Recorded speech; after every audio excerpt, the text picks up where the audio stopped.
1/2 litre பால் வந்து 1/4 litre பால் வர வரைக்கும் பாயில் பண்ணிக்கலாம். மீடியம் ஃப்ளேமில் வச்சு கலரி விட்டுட்டே இருக்கலாம். இந்த அளவுக்கு வந்தோடனே ஸ்டவ் ஆஃப் பண்ணிடுங்க. இப்போ ஸ்டவ் ஆஃப் பண்ணிக்கலாம்.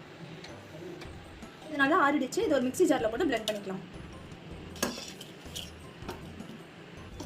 அவ்வளோதான். இப்போ எதாவது அரைச்சாச்சு. இப்போ இது கூட ஒரு 1/4 கப் மைதா சேர்த்துக்கலாம்.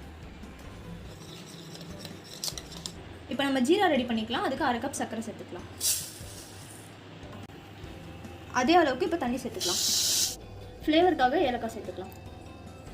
இப்போ இந்த பேனை சூடு பண்ணிக்கலாம். இப்போ இதில் ஃப்ரை பண்ணுற அளவுக்கு நெய் சேர்த்துக்கலாம்.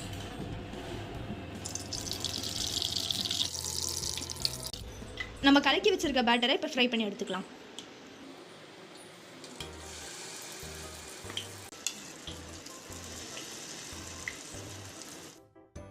இப்போ இது நல்லா ஃப்ரை ஆகிடுச்சு. இதை நம்ம ஜீரா தண்ணியில் போட்டுக்கலாம்.